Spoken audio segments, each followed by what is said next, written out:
그 마을에서 존경받고 또 사랑받는 그 위치를 갖고 있었던 그 회당장이 왜 예수님 앞에 엎드리냐는 것입니다. 오늘 방금 읽었던 것처럼 자신의 어린 딸이 죽게 되어서 그렇습니다. 자신의 어린 딸이 병에 걸린 거죠. 그래서 자신의 체면을 내려놓고 자기의 자존심을 내려놓고 자기의 지위를 내놓고 예수님 앞에 엎드린 것입니다.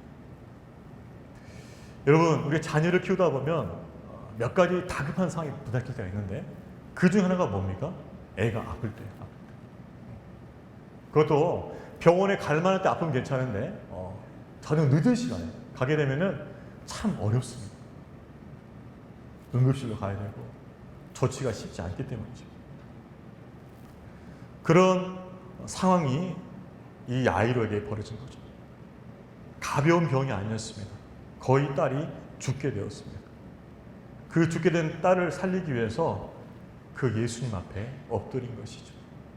아무런 지책도 없었던 그저 목수에 불과했던 그 예수님 앞에 엎드렸다는 것이죠. 그러면서 살려달라고 부르짖고 있는 것입니다. 회당장은 자기가 가지고 있는 그 지위와 재산과 그 모든 것들을 가지고도 그 딸을 구원할 수 없다는 것을 알고 있었습니다. 할 수 있었으면 그것을 썼겠죠. 사용했겠죠. 그러나 그 어떤 곳에도 딸을 구원할 수 없다는 것을 알았기 때문에 그는 예수님께로 나온 것입니다. 그 예수가 병든 자를 고친다더라. 그 예수가 귀신 들 자를 쫓아낸다더라. 그 소문을 듣고 또 그것이 진실임을 깨닫고 예수 앞에 엎드린 것이죠. 정말 간절하게 예수님을 찾고 엎드리고 있습니다. 22절 보니까 예수를 보고 발 아래 엎드려. 그냥 고개만 깜빡 숙인 게 아닙니다. 발 아래 엎드려.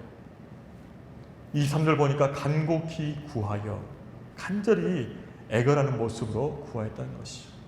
그러면서 구원을 받아 살게 하소서, 내 딸을 구원하여 주옵소서라고 간절히 외치고 있는 것입니다. 여러분, 우리가 주님 앞에 나아갈 때는 이런 겸손과 이런 간절함을 가지고 주 앞에 나아가야 될 줄로 믿습니다. 왜요? 우리 주님은 우리의 영혼의 주인이실 뿐만 아니라 온 땅의 주인이 되시게 된 것입니다. 그분 앞에 합당한 경배는 무엇일까? 그것은 그분 앞에 납작 엎드리는 거예요. 고개를 드는 것이 아닙니다. 납작 엎드리는 거예요. 그래서 나는 아무것도 아닙니다. nothing입니다. 하나님의 은혜로 사는 존재입니다. 하나님의 사랑과 은혜를 입어서 사는 인생입니다. 그렇게 고백할 수 있어야 되는 것이죠. 또한 하나님께서 이 문제 가운데 간섭해 주시고 해결해 주시지 않으면 이 문제가 해결될 수 없다는 그런 간절함을 가지고 주님 앞에 나가야 된다는 것이죠. 그 겸손함과 그 간절함을 야이로가 주님 앞에 보였습니다. 그래서 나중에 되는 이야기지만은 예수님께서 그에게 응답을 주신 거죠. 여러분, 우리가 주님 앞에 나갈 때는 내 사회적 지위, 내가 가진 것, 내 소유, 내 자랑, 내 자존심까지 다 내려놓고 그분 앞에서 납작 엎드리시기를 주의 이름으로 축원합니다. 우리가 그분 앞에 나갈 태도는 무엇일까요? 그것은 그분의 긍휼과 자비를 구하는 것입니다. 하나님, 내가 이 정도 됐으니까 뭐 해주지 않겠습니까? 아니라는 거예요. 내 의를 가지고서는 그분 앞에 나갈 수 없다는 것이죠. 하나님 앞에 나아갈 때는 내 자신을 겸손하게 낮추고 그분 앞에 대한 간절함을 가지면서 하나님의 구원을 바라보아야 될 줄로 믿습니다. 이것이 하나님 앞에 나간 태도라는 거죠. 열왕기서에 보면 나만 장군이라는 장군이 나옵니다. 여러분이 들어서 아실 분도 계실 거예요. 아람의 군대 장관입니다. 이스라엘 북쪽에 있었던 아람 국가의 군대 장관인데 그는 굉장히 연맹한 장군이었습니다. 근데 그에게도 연약함이 있었어요. 그게 뭐냐면 나병이죠. 나병 환자입니다. 우리 옛날 말로 하면 문둥병 환자. 이것이 그에게 치명적인 약점이었는데 다행히 이스라엘에 이 나병을 고칠 만한 선지자가 있다는 소식을 들어요. 그래서 이스라엘로 옵니다. 그래서 엘리사를 찾아오지. 그런데 엘리사는 만나주지 않습니다. 그저 종을 보내서 너가 요단강에서 7번 몸 담으면 남는다라고 말을 전해줍니다. 그때 나만의 반응은 어땠냐면은 굉장히 신경질적이었어요. 굉장히 신경질적이었어요. 아니, 그래도 내가 아람 군대 장관이다. 그리고 멀리서 왔다. 그런데 선지자라고 해서 나를 만나보지도 않고 인사도 안 하고 종만 보냈다? 굉장히 거슬린 거죠. 거기다가 병을 낫기 위해서 처방을 했는데 그 처방이라는 것이 고작 요단강에 7번 몸 담가라 이거라는 거죠. 상식적으로 생각했을 때 너무 아닌 것 같은 거예요. 이게. 그래서 화가 난 김에 그냥 아람으로 돌아가려고 합니다. 그때 옆에 있던 지혜로운 신하들이 장관님 더 어려운 걸 시켜도 했을 텐데 왜 이 쉬운 걸 안 하십니까? 하십시오. 아주 지혜롭게 권면했어요. 그래서 이 나만 장군이 그래 따르자 하고 요단강에 몸을 담굽니다. 그렇게 7번을 담그죠. 담고 나서 그 몸에 있는 나병이 다 떠나가고 깨끗이 어린아이의 피부같이 깨끗해지게 되는 것입니다. 나만 장군은 왜 요단강에 몸을 닿는 것을 꺼려했을까요? 자기에게 맞는 대우가 없었다는 거죠. 내가 아람 장군인데 그러면 나에게 맞는 격식을 갖춰서 뭔가 은혜가 임해지지 않겠냐 생각한 거죠. 그러나 여러분, 하나님이 누구십니까? 하나님은 온 땅의 주시오 통치자이십니다. 그분이 우리에게 격식을 맞춰야겠습니까? 아니죠. 우리가 그분에게 격식을 갖춰야겠죠. 그 격식이 무엇입니까? 그것은 그분 앞에 납작 엎드리는 거예요. 왜요? 모든 마음을 창조하시고 모든 마음을 그 뜻대로 다스리시는 하나님이시기 때문에, 온 땅의 주가 되시기 때문에 그분에 대한 합당한 우리의 품격은 그분 앞에 엎드리는 거예요. 나중에서야 나아만은 그것을 인정하고 그대로 순종합니다. 그래서 7번 몸을 담고 깨끗이 나아졌던 것이죠. 여러분, 우리가 하나님 앞에 나아갈 때 내 자신의 것을 가지고서 그분 앞에 내놓지 않기를 주의 이름으로 축원합니다. 내가 이때까지 쌓아왔던 그것 가지고 주님 앞에 나아갈 수 없어요. 내 자랑 가지고 나가서 안 됩니다. 내 자존심, 내 체면 갖고 나가서 안 돼요. 내 소유가 이만큼 됩니다. 내가 자랑할 것이 이것이 됩니다. 라고 주님 앞에서 자랑해서 안 되는 거예요. 왜 그럴까요? 하나님 앞에서는 그 모든 것이 아무것도 아니기 때문에 그래요. 여러분이 아무리 돈을 많이 벌었어도 그 돈 가지고, 그 통장 가지고 주님 앞에 나가도 주님 앞에서는 그것이 아무것도 아닌 거예요. 여러분이 세상 가운데서 아무리 높은 지위를 가지고, 파워를 가지고, 권력을 가지고, 권세를 가지고, 명예를 가지고 하나님 앞에 나아가지만 하나님 앞에서 그것이 아무것도 아닌 거란 말이죠. Nothing. 온 땅의 주께서 그걸 바라보실 때 그게 무엇 대단한 게 되겠습니까? 아무것도 아니죠. 아무것도 아니에요. 그런데 우리는 내 생각에, 인간적인 생각에 그런 것들을 가지고 하나님 앞에 가서 나를 높이려고 한다는 거죠. 여러분, 우리 자신을 비롯해서 우리가 가진 그 모든 것들이 하나님 보시기에는 아무것도 아니에요. 그것을 깨닫고 주님 앞에 겸손함으로 또 간절함으로 주님 앞에 나아가시기를 주의 이름으로 축원합니다. 왜 이것을 강조할까요? 그것은 하나님 앞에서 합당한 중심과 태도로 나아갈 때만이 응답이 있는 겁니다. 내가 교만한 마음으로 나아가면 응답이 안 돼요. 그분이 온 땅의 주라는 것을 내가 인정하고 그분 앞에 납작 엎드리면서 그분의 은혜와 자비가 있어야만 내 삶이 회복이 된다는 것을 분명히 고백하면서 그렇게 합당한 중심과 태도로 나아갈 때 하나님께서 우리 삶 가운데 은혜와 복을 내려주실 줄로 믿습니다. 그 중심과 태도가 중요하기 때문에 그런 거예요. 우리 옆에 분들에게 한번 격려합시다. 납작 엎드립시다. 납작 엎드려야 돼요.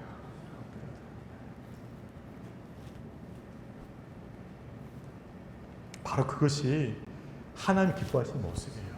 우리가 비굴해지는 것이 아니에요. 하나님의 합당한 경배가 그거예요.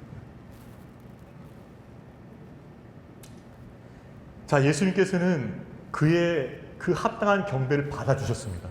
그래서 그러면 너 딸이는 집으로 가자 하시면서 가는 거죠.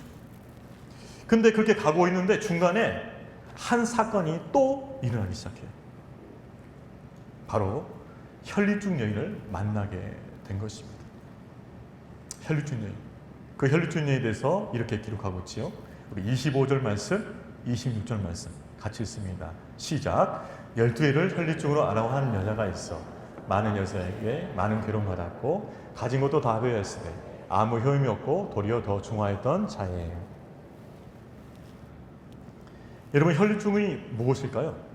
그것은 부인과 질환입니다. 즉 여성 생식기 계통이 이상이 생겨서 계속 피가 흐르는 거예요. 하혈이 있는 거죠. 근데 여러분, 이것이 12년 동안 지속됐다 생각해 보십시오. 끔찍합니다. 12년 동안 지속됐어요. 매일매일 이렇게 하혈이에요. 끔찍한 거예요. 12일을 혈류증을 앓아온 여자가 있어. 그래서 이 혈류증을 낫기 위해서 어떻게 했을까요? 수많은 의사들을 찾아갔죠. 용하다는 의사들은 다 찾아갔어요. 용하다는 약은 다 먹었습니다. 용하다는 민간요법을 다 해봤어요. 근데 결론은 뭡니까? 아무 효험이 없고 아무런 효과가 없는 거죠. 아무런 효과. 도리어 더 중화해졌다. 오히려 상태가 더 안 좋아진 거예요. 몸이 더 나빠진 거예요.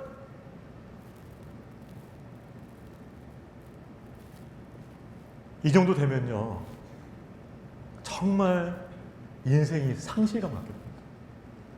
내가 의사는 다 쫓아다녔는데, 약은 다 써봤는데, 민간요법 효임 있다는 건 다 해봤는데 안 되는 거죠. 그러면서 그 과정 속에서 재산을 다 탕진해버린 거예요. 돈이 하나도 없어요. 더 안타까운 건 뭔지 아십니까? 이 혈류병이라는 것은 구약 율법에 의하면 부정한 병이에요. 그래서 사람들이 그 혈류병 여인을 딱 만지는 순간 부정하게 됩니다. 그래서 혈류병이라고 딱 알려지면은 그 누구도 이 여인을 가까이하지 않았어요. 왜요? 만지면 부정이지니까. 그러면 우리가 추측할 수 있는 게 뭐죠? 이 여인은 가족도 떠났을 것이고, 이 여인은 친구도 없을 것이고, 이 여인은 덜 봐줄 사람이 아무도 없다는 거예요. 자기를 치료한 의사도 없어요. 뭔가 내가 도움 얻을 만한 사람도 없어요. 이제 돈도 다 바닥났어요. 아무것도 없는 거예요. 아무것도 없는 거예요. 그 모든 것을 다 잃고 난 그 여인의 마음이 어떻겠습니까? 절망이죠. 마지막 한계 상황입니다. 내가 희망이라 붙잡을 수 있는 그 지푸라기가 아무것도 없다는 거예요. 인생의 밑바닥에 왔다는 것이죠.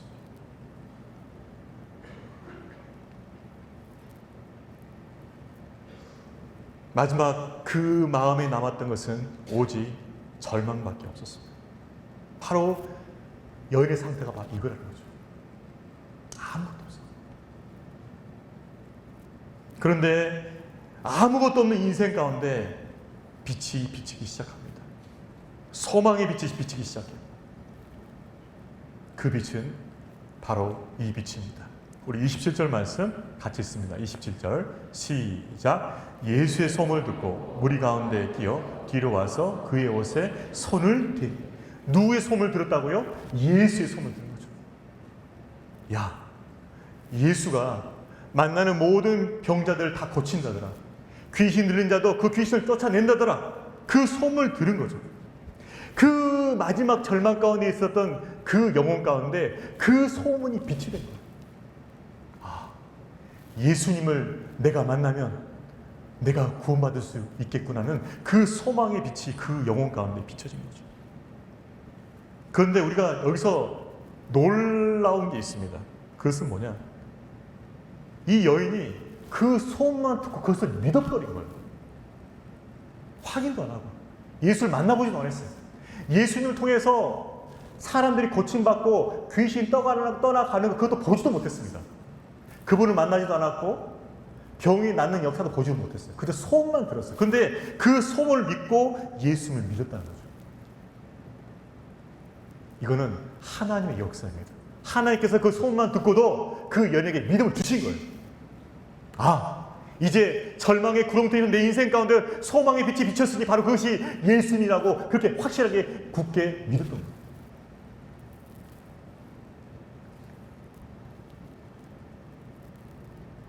그렇게 믿고 예수님께로 나아가게 됐다는 것입니다.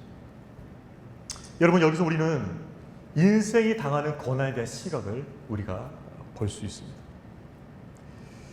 인간적으로 우리는 고통은 굉장히 불행한 것입니다. 안 좋은 것입니다. 나쁜 것입니다. 할 수만 있다면 절대로 당해서는 안 되는 것입니다. 왜요? 그것은 우리에게 고통을 주기 때문에. 고통. 그런데요, 우리에게 고통을 주는 이 어려움이 영적인 차원에서 보면은 하나님의 은혜로 인도하는 통로가 된다는 것이죠. 오히려 내가 더 극심한 고통에 들어갈수록 예수님께서 더 소망의 빛으로 내게 찾아오시는 거예요. 여러분, 우리 마음이 부유하면요, 우리 마음이 가난하지 않으면은 예수님의 빛은 잘 안 비춰집니다.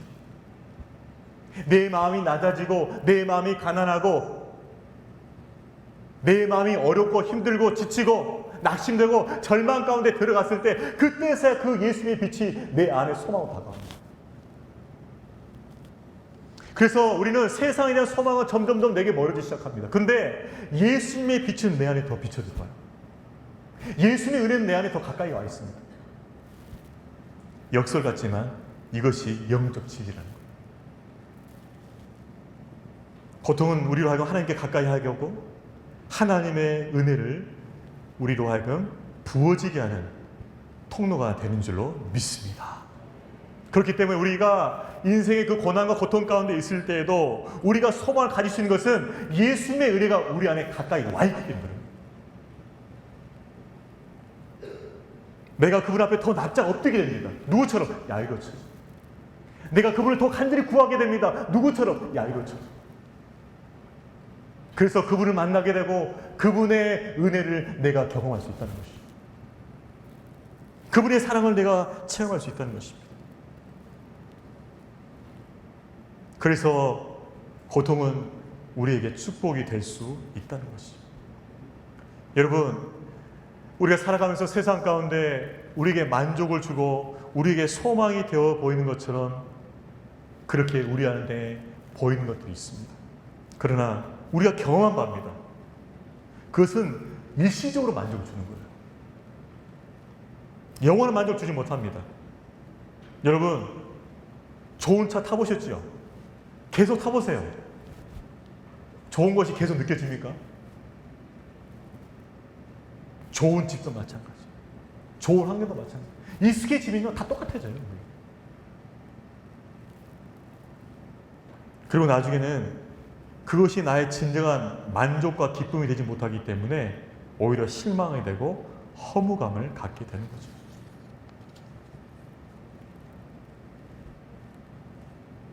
우리 인생 가운데 다른 그 모든 것들이 헛된 소망처럼 우리에게 결론이 났다 할지라도 진정한 소망 되신 예수 그리스도, 그분 우리에게 참 기쁨과 생명을 주시는 생명의 샘이 되는 줄로 믿습니다. 그 예수 안에 참 기쁨과 평안이 있는데 그것은 마르지 않는다는 거죠. 그것은 사라지지 않는다는 거죠. 그건 헛되지 않는다는 거죠. 영원히 솟아나는 참 기쁨과 평안을 주는 생명의 샘이 되는 줄로 믿습니다. 그래서 우리가 예수 그리스도를, 그분을 모시는 거예요. 왜? 내 안에 그 끊이지 않는 생명수가 솟아나기 위해서. 참된 소망이 예수만에 있다는 것을 이 여인은 깨달았다는 거죠. 찬양에 이런 가사가 있습니다. 세상 소망 다 사라져 가도 주의 사랑은 끝이 없으니 살아가는 이 모든 순간이 주의 은혜임을 나는 믿네. 이 고백이 저와 여러분 고백이 되기를 주의 이름으로 축원합니다. 여러분, 세상 소망 다 사라져가요. 여러분, 계속 건강할 수 있을까요? 계속 건강 못합니다. 여러분이 가지고 있는 그 부를 하나 갖고 갈 수 있을까요? 못 갖고 와요. 여러분의 그 열정이 계속 지속될 것 같습니까? 아니요. 그 열정도 식어요. 세상 소망 다 사라져 가도 우리에게 남는 것은 영원한 주의 사랑인 줄로 믿습니다. 그 사랑은 다음에 없어요. 그렇기 때문에 우리는 그분의 사랑 안에서 은혜의 그 축복으로 살아야 될 줄로 믿습니다. 우리가 붙잡아야 할 것은 그분의 사랑과 은혜라는 거죠. 최근에 저에게 오신 새 가족들 계십니다. 또 오랫동안 신앙생활에 휴식을 가지셨다가 컴백한 분도 계세요. 이분들을 주의 이름으로 축복하고 환영합니다.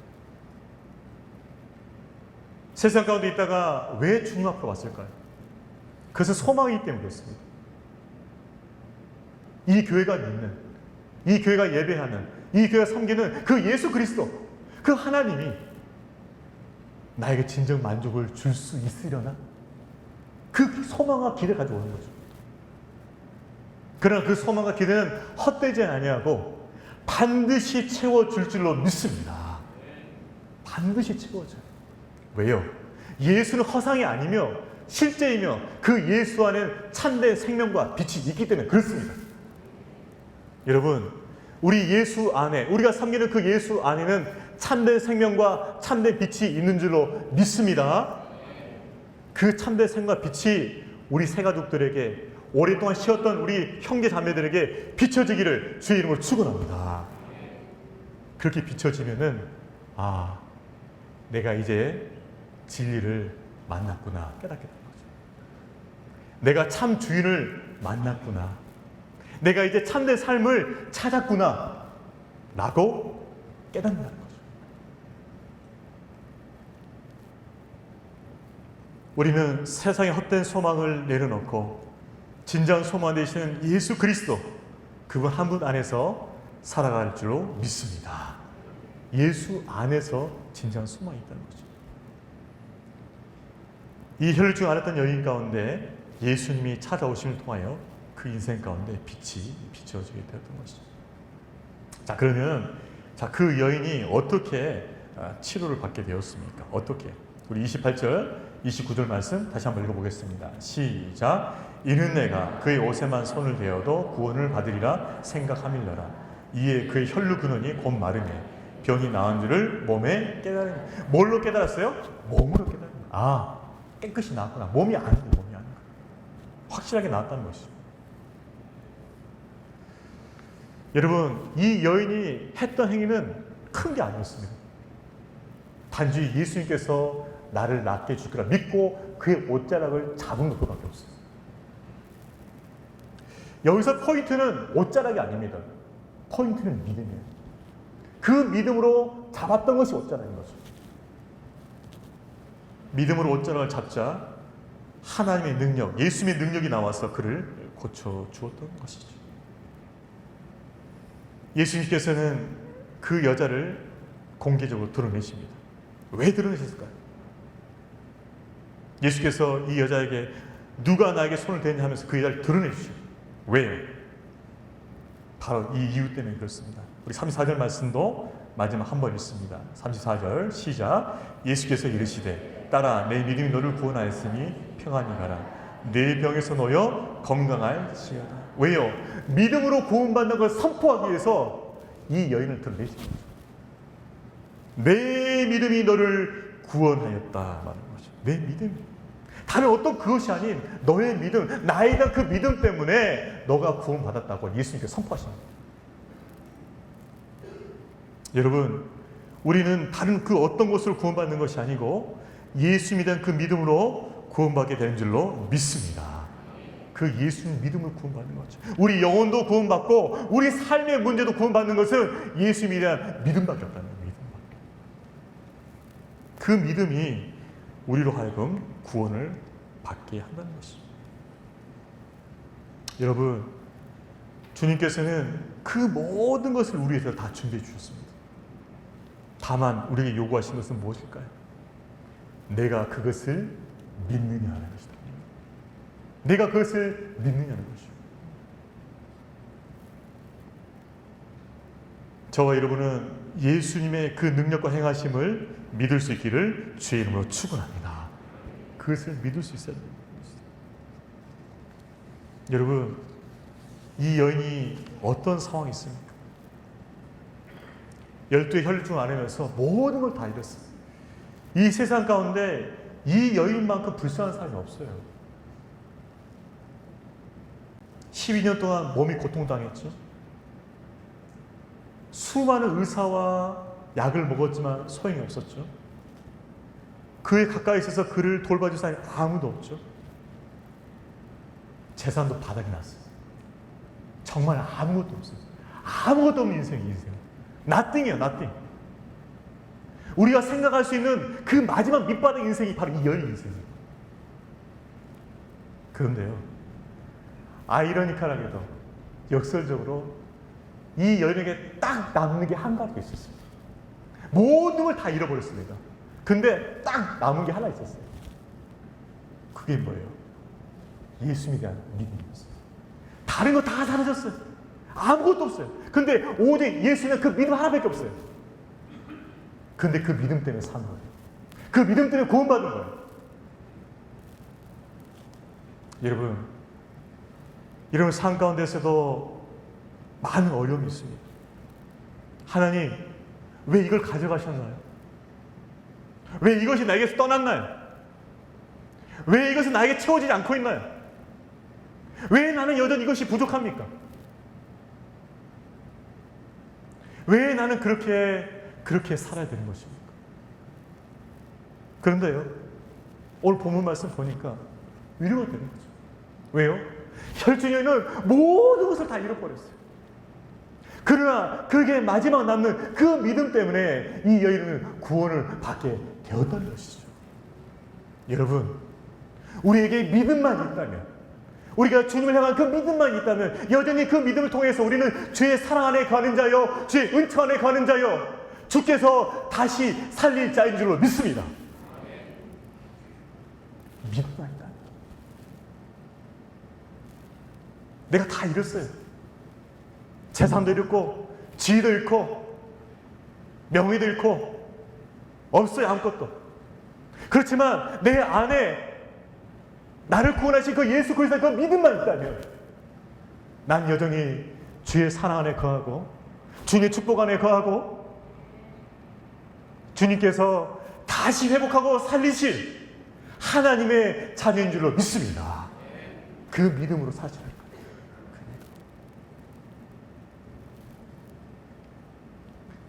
최근에 우리 성도님들 신방하면서 제가 받은 은혜가 있어요. 새롭게 일을 시작하시는 분들이 있는데 그분들을 보면서 참 대단하시다 생각들었어요. 왜 그럴까요? 준비가 다 된 게 아니에요. 세팅이 다 된 게 아니에요. 준비도 다 안 됐고 세팅도 안 됐는데 믿음을 시작한 거예요. 주님께 주신 그 믿음 때문에 믿음으로 순종하다 보면 하나님께 채워주시겠지, 하나님께 돌봐주시겠지, 하나님께 역사해 주시겠지, 그 믿음으로 가고 있는 거예요. 믿음으로. 그러나 그 믿음을 통해서 하나님께 역사하시고 일하실 줄로 믿습니다. 믿음으로 가는 거예요. 내가 다른 것이 없어서, 다른 것이 너무 부족하다 할지라도, 그러나 내게 주신 그 믿음만 있다면 그 믿음이 나를 인도하고 나를 살리고 나를 회복하고 나를 통해서 역사가 일어날 줄로 믿습니다. 그래서 우리에게 가장 소중한 게 뭐예요? 믿음이에요. 믿음. 그 믿음을 구하시고 그 믿음으로 더욱 주 안에서 견고히 서가시기를 주의 이름으로 축원합니다. 그 믿음으로 또한 담대하게 나아가시기를 주의 이름으로 축원합니다.